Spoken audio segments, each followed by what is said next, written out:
Hello my dear students, West Bengal board of secondary education অর্থাৎ পশ্চিমবঙ্গ মধ্যশিক্ষা পর্ষদের model activity task আমরা 3 নিয়ে আলোচনা করছি ইংলিশ এবং দশম শ্রেণী 2021 সালের জন্য। ওকে, তা এই অ্যাক্টিভিটি টাস্কগুলো তোমরা অবশ্যই ভালো করে রেখো। এগুলো তোমাদের পরীক্ষা পারপাসে খুবই কাজে লাগবে। পরীক্ষা যদি মাধ্যমিক না হয়, সামনে বছরও না হতে পারে, সেক্ষেত্রে তোমাদের পরীক্ষা যদি না হয় তাহলে এই অ্যাক্টিভিটি টাস্ক কিন্তু তোমাদের জন্য খুবই গুরুত্বপূর্ণ মায়নে রাখবে। সুতরাং এগুলো তোমরা ভালো করে রেখো। আমি যেমন বলছি এগুলো ভালো করে লিখে রাখো, এগুলো স্কুলে জমা দেবে। এই হচ্ছে পুরো প্যাসেজটা যেটা অ্যাক্টিভিটি আসতে দেওয়া হয়েছে। আমি এটাকে ছোট্ট করে দেখাচ্ছি। দেখো, প্রথমে একটা প্যাসেজ দেওয়া আছে, সেকেন্ড ল্যাঙ্গুয়েজ এটা প্যাসেজ। এই প্যাসেজটা পড়তে হবে এবং তারপরে তোমার এই যে কোশ্চেনগুলো দেওয়া আছে সেগুলো লিখতে হবে। এখানে দেখো বলছে complete the following sentences with information from the text থেকে ইনফরমেশান নিয়ে। এই টেক্সটের মধ্যে ইনফরমেশানগুলো রয়েছে, সুতরাং তোমরা সেখান থেকে নিয়ে নিতে পারবে। প্রথমটা দেখো রয়েছে the narrator's elbow went clear through, এইখানটা রয়েছে দেখো যে 4 নম্বর লাইনে রয়েছে my elbow went clear through the kite making a big hole. সুতরাং এখানে দিতে হবে through the kite making a big hole. তারপর দেখো after patching up the kite they dyed. এটা হচ্ছে দেখো এইখানটা রয়েছে এই যে তোমার দেখো শেষের দিক থেকে চতুর্থ লাইনে we patched the kite up with the letter and a sheet on the each side and dyed it by the fire. সুতরাং dyed it by the fire হবে। লাস্টে দেখো দ্য কাইট সোড লাইক, কাইটটা কেমন এটা দেখো, সোড লাইক এই যে এখানে রয়েছে went to kite like a bird, সুতরাং এটা লাইক এ বার্ড হবে। এবার দেখো rewrite the sentences according to the instruction given ব্র্যাকেটে যেমন ইনস্ট্রাকশন দেওয়া আছে সেই অনুযায়ী তোমার রিঅ্যারেঞ্জ করে লিখতে হবে। প্রথম দেখো she had read the story,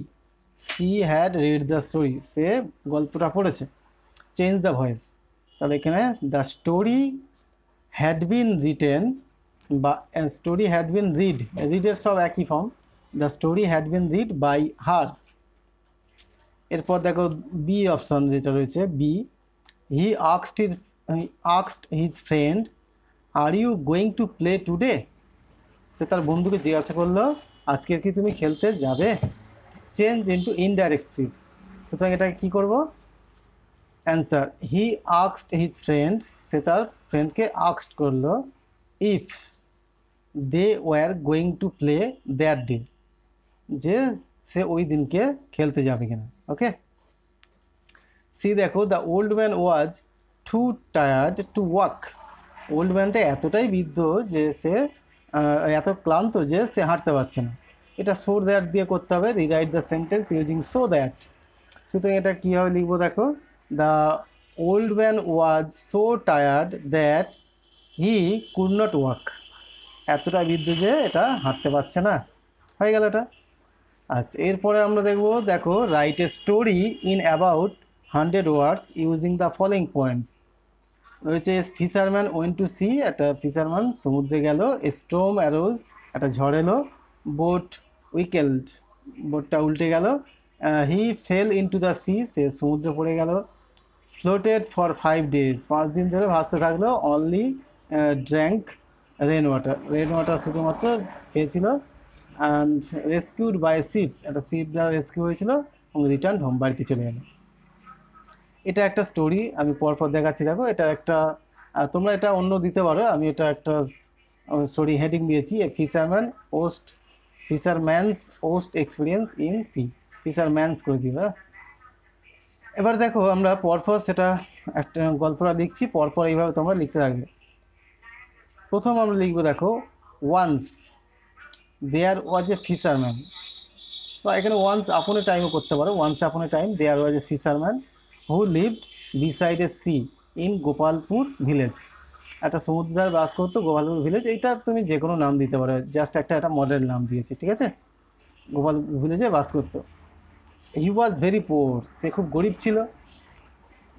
he woke up early, সে ওয়াক আপ আর্লি, সে প্রতিদিন তাড়াতাড়ি উঠে পড়তো। In the morning and go to sea to catch fish, এবং সে সমুদ্রে যেত ফিশ ধরার জন্য। One day the fisherman went forward more towards the sea.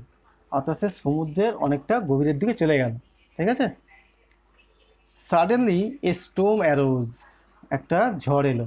Which হ্যাঁ হুইচ ওয়াজ এটাকে ওয়াজ করে দিও, হুইচ ওয়াজ ভেরি ডিস্ট্রাকটিভ, এটা এস হবে, ডব্লিউ-এ-ডি নয়, এটা ডব্লিউ-এস হবে। ঠিক আছে। হুইচ ওয়াজ ভেরি ডিস্ট্রাকটিভ, খুব ভয়ানক এটা। He tried his full of energy to save himself, সে তার সমস্ত এনার্জি দিয়ে দিল এটাকে নিজেকে বাঁচানোর জন্য।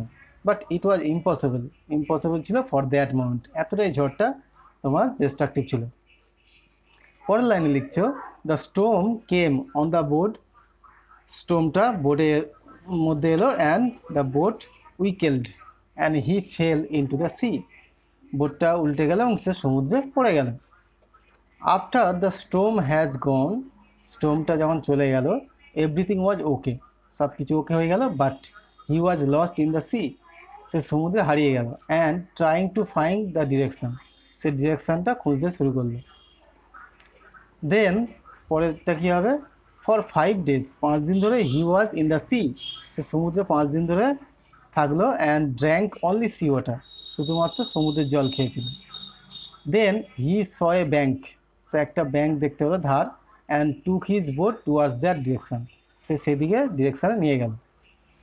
এ শিপ রেস্কিউড হিম প্রপারলি, সে একটা শিপ তাকে প্রপারলি রেস্কিউ করলো। And leaved him at his house safely, তার বাড়িতে পৌঁছে দিল। ওকে, তাই এই হচ্ছে তোমার গল্পটা। আশা করছি তোমাদের 100 ওয়ার্ডসের মধ্যে হয়ে গেছে গল্পটা, 100 ওয়ার্ডে তোমরা এই গল্পটা লিখে নিও। আশা করছি তোমাদের ভালো হয়েছে। কেমন লাগলো অবশ্যই তোমরা কমেন্ট করে জানিও, আর যদি ভালো লাগে বন্ধুদের সঙ্গে শেয়ার করো, যাতে তোমার বন্ধুরাও এই টাস্কগুলো করে স্কুলে জমা দিতে পারে এবং ভালো রেজাল্ট করতে পারে। ওকে, আজকের মতো তাহলে ভিডিওটা এখানেই রাখছি।